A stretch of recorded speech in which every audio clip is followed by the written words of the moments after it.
In 2016, the San Diego Registrar of Voters willfully mishandled their election audit in direct violation of California law. After the 2016 presidential primary, there was some question as to how the Registrar of Voters in San Diego was conducting the post-election audit process. And Citizens Oversight Projects is a nonprofit organization run by Ray Lutz and his volunteers. And one of their projects was election integrity. He asked me some questions about it. I did some research and read his materials.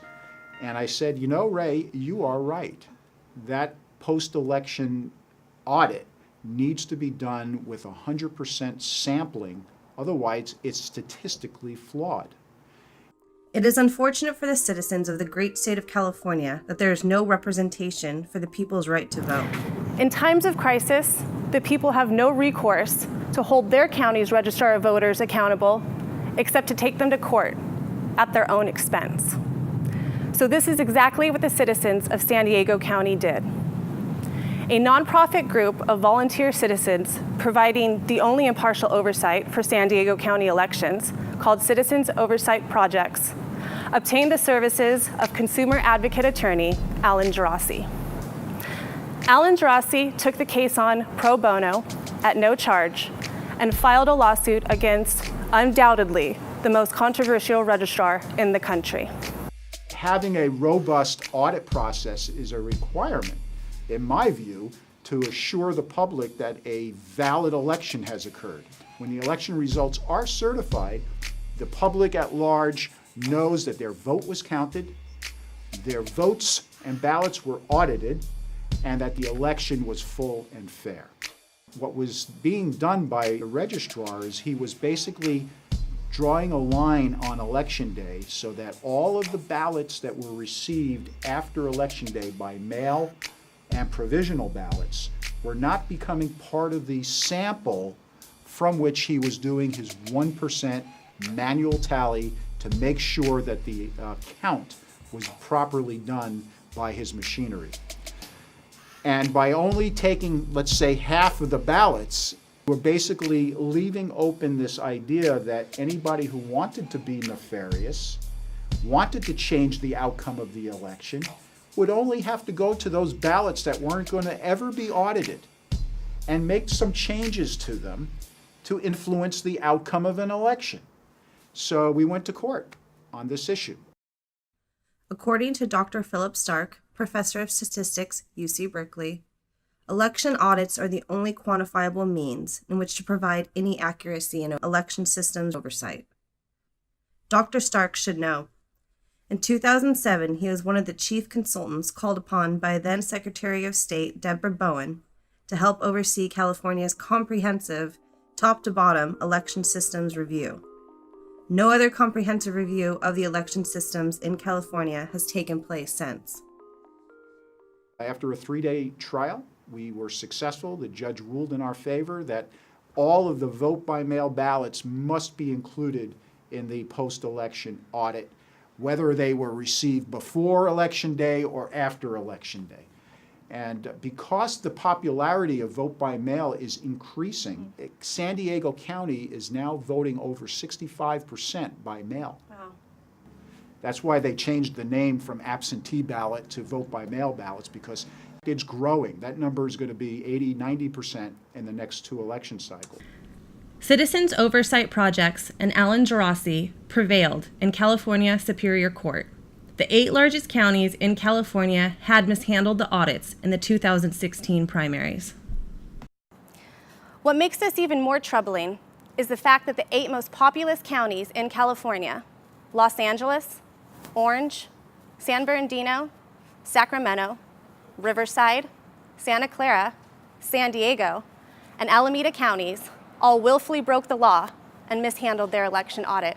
Flash forward December 2018.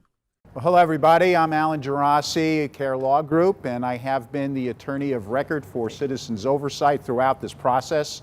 After we won the case, the County of San Diego appealed. Through the manipulation of the lobby group for election officials, they managed to ram through a bill that got passed and signed by the governor just before our case was ready to be heard that basically changed that section of the elections code to reflect what they were already doing.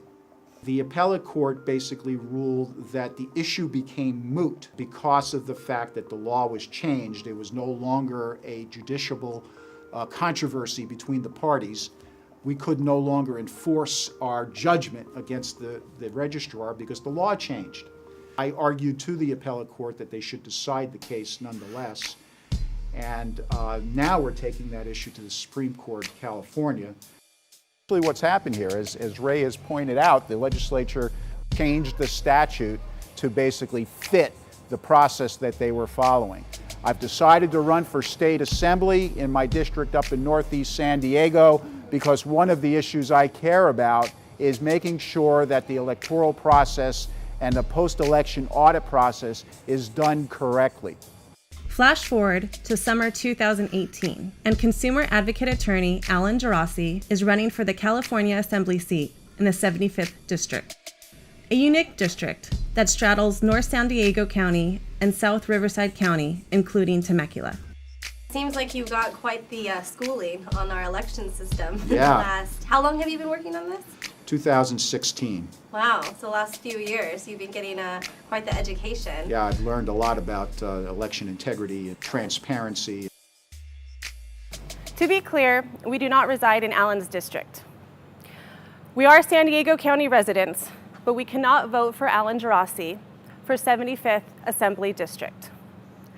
But so impressed were we with Alan's authenticity, integrity, and leadership in representing Citizens Oversight Project that we volunteered our company's resources and film crew for Alan Geraci's campaign efforts.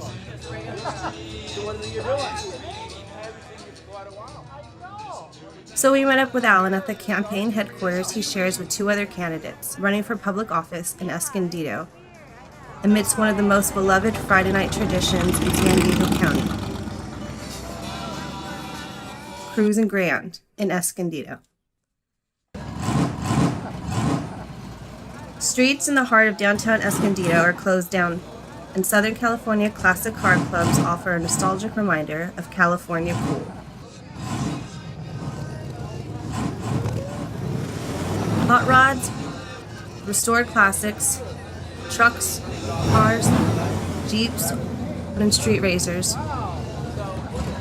Cruising Grand is definitely one of Southern California's most cherished traditions.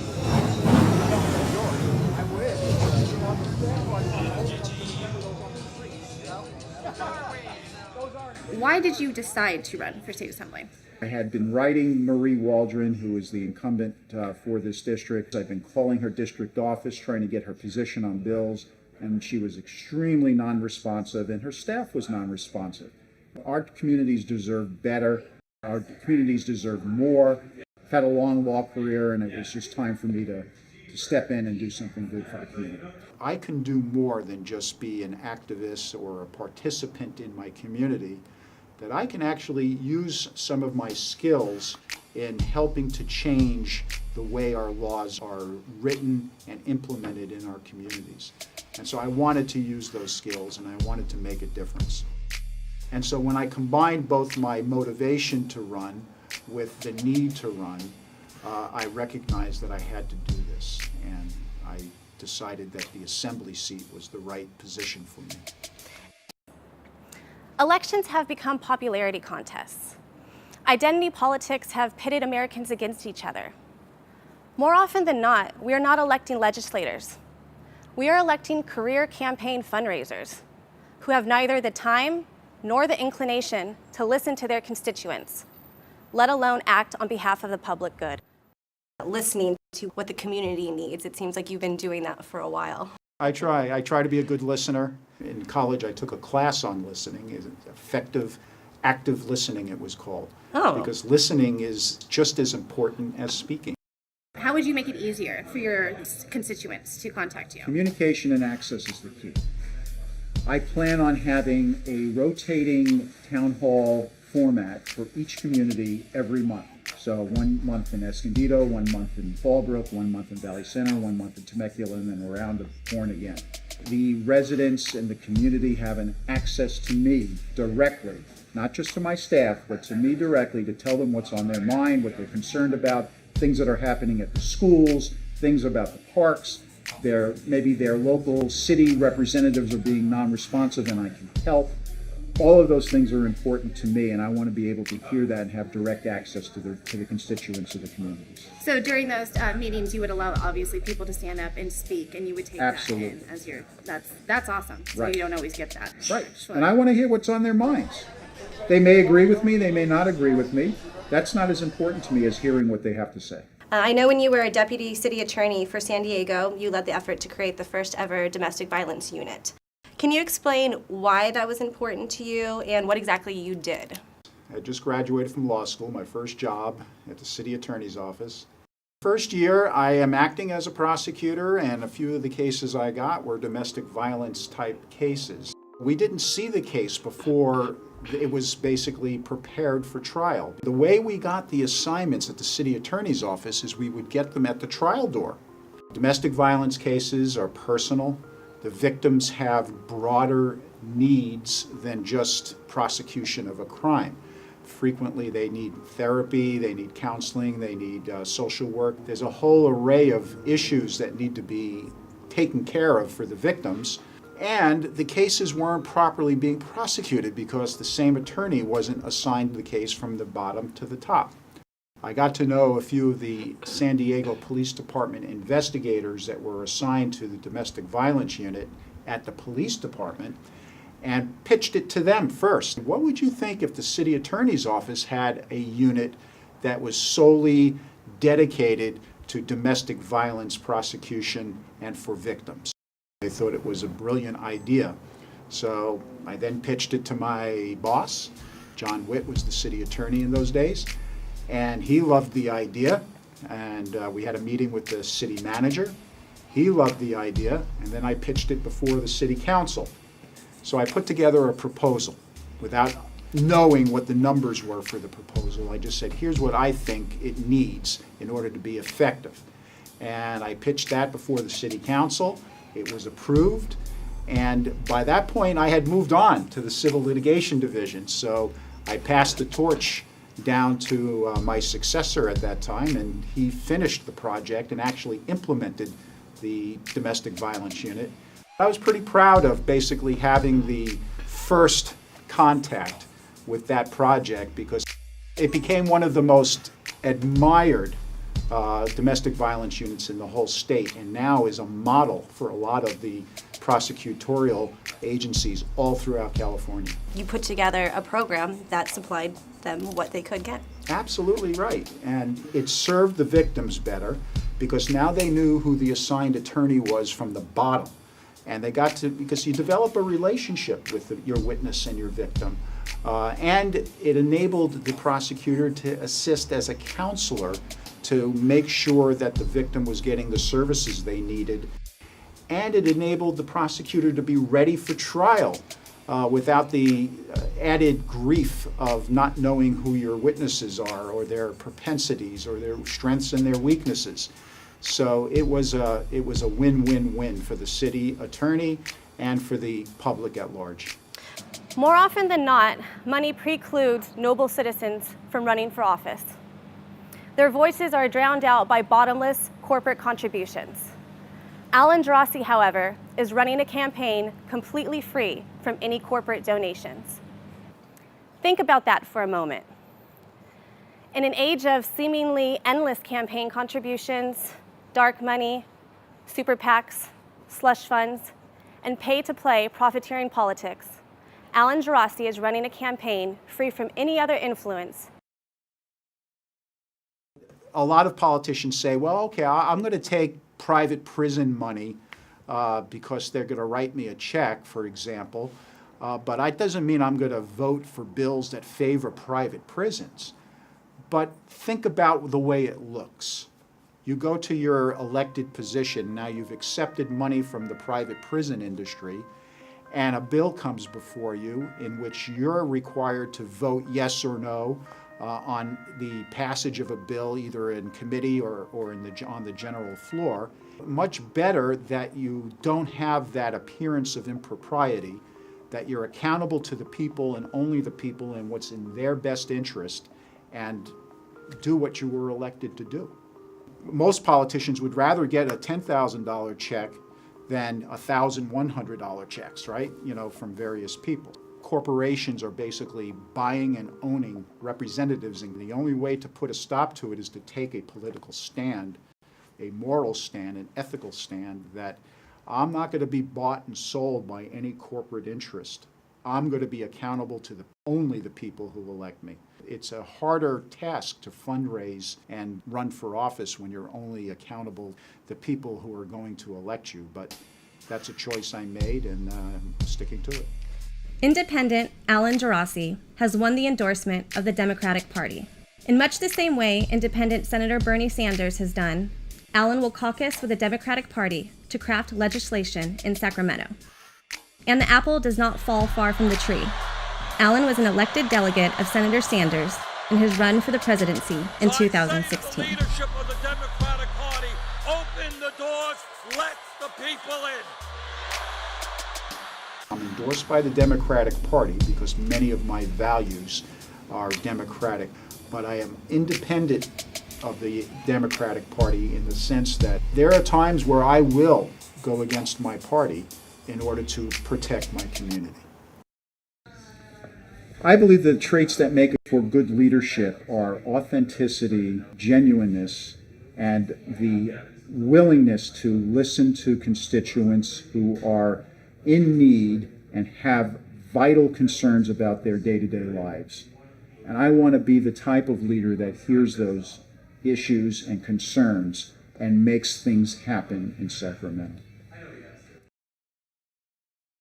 Do you find that you are representing yourself in a different way or communicating in a different way in this new position?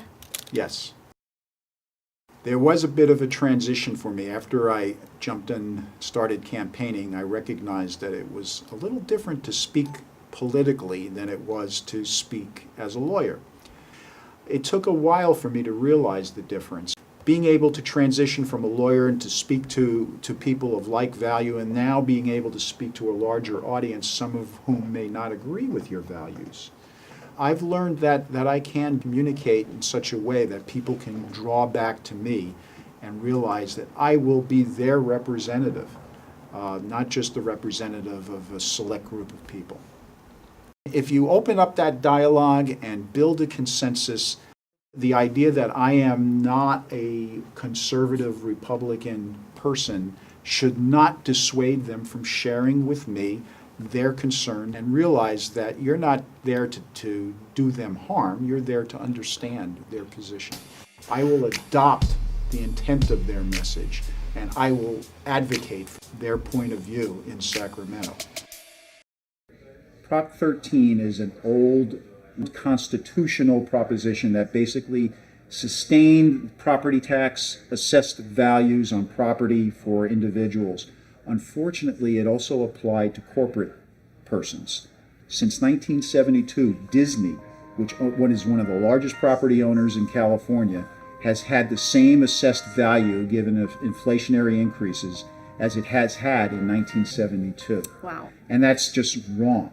If we just reform and just take the corporate person off of the rolls for Prop 13 by keeping seniors and families on Prop 13 assessed values, we will increase the budget by $87 billion. Wow. That will fund health care, that will fund schools. That's amazing. Yes. Pretty We good. call it the Make It Fair plan, and it's actually going to be on the ballot this November. Well, it seems balanced. Yes. And it's something that I think we can do, and I think most of the constituents in this district will support. There's about 4 or 5 key things that I think need to be happening in the state legislature right now. Healthcare is among the most important because it affects working families' pocketbook. By having an insurance model like we've had for many, many decades now, cost of healthcare has risen because we've got insurance companies that are billing it different ways to different providers. You've heard of Medicare, right? Mm-hmm. Yes. Medicare is a single payer system. So there's one payer, everybody knows who it is, And because they have the power of numbers, they drive the cost of health care down. Passing a single-payer healthcare system so that every Californian has access to health care and that we don't have to any longer be worried about how that bill gets paid. It will help small business, it will help working families, and will give everybody in California the access to health care they deserve and need while driving the cost of health care down by a single-payer system. The next thing on my platform is public schools. There's a funding formula called the local control funding formula. And it is what now drives the budgetary process for the school districts. The budgetary process is key for these schools because the state of California is the number one way in which they get funded through property taxes and et cetera that drive the cost of the schools down. I want to see 100% funding for our public schools. I care about music programs, art programs, sports programs. Our schools are not properly funded for these things now, and charter schools and private schools is not the answer. We have to keep our public schools strong, and we have to be able to compete not only in California, but nationwide. And I know I can help.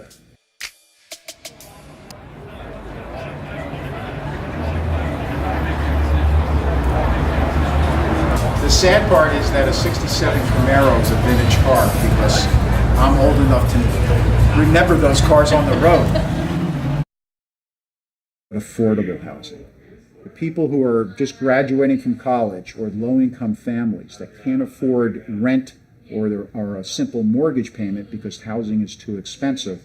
The cities have a mandate to do certain numbers of affordable housing development, but they don't meet that crunch because it's not profitable. We've got to create 500,000 new homes just next year to keep pace with the number of jobs we're creating. We're now the 5th largest economy in all of the world in the state of California. We're creating jobs all throughout the region, but we're not doing a good job on building affordable homes for these families. Seems like affordable is the key It word is the there. key, exactly.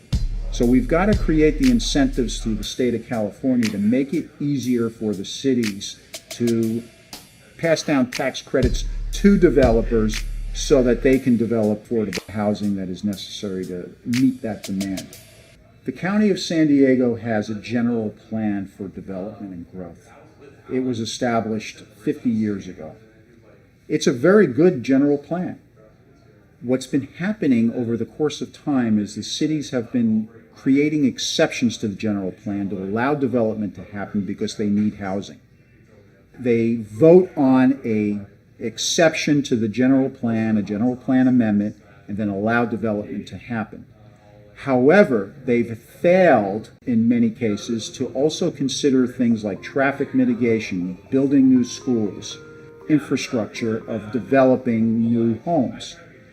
Stopping the process of doing that in a patchwork manner, we can have growth happen in these neighborhoods so that it's sustained for affordable housing and marketplace housing in such a way that the communities can have a more positive experience in growth. We call that the smart growth.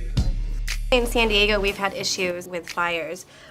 What would you do, or what could you do, actually, in your position and provide a better idea for evacuation? What would you do you think, to help this issue? Thank you for that opportunity, because this is a huge problem in Southern California. Wildfires is a big problem here. In having large numbers of conversations with fire officials all throughout the county, I recognize one theme. We now exist in a 365-day fire season. There's no longer just a couple of months where we need to worry about fires. It's year-round, 24 hours a day, all throughout our state and our county. What I can do as a legislature is, one, support CAL FIRE throughout the district 100%. I can be supportive of the fire safety officials that are in our communities, making sure that they are properly funded, compensated, their health care is provided, their wages are supported. Two, make sure that state-of-the-art equipment is available to all of our fire districts and that the firefighters are trained and available. Three, we have to make sure that the general plan of the County of San Diego is followed. We have to make sure that evacuation plans and access to these properties is paramount in the planning of these developments. And heretofore, it's been absent in a large number of the communities, the developments that have been built in the last decade. So those are three key things that we can do right away to make sure we are fire ready and that our public safety is protected. Renewable energy is a key thing that I think California needs to lead on as well. We have the wherewithal to do that. We have two key bills, SB 350 and SB 100, that have set the target for renewable energy change in California by the year 2045. Our target is to be 100% renewable energy. Renewable energy, of course, is wind and solar and geothermal and all of the things that take us off of the fossil fuel dependency that we've been on. If we can get to that goal by 2030 or 2035, we again, as Californians, will lead the country in not only the economic goal of building jobs in an industry that's growing, but also have an impact on climate change. With everything that you've dealt with, the election system, does it make you nervous about your election at all? Fair question. I think it makes me very mindful that I have to watch the process.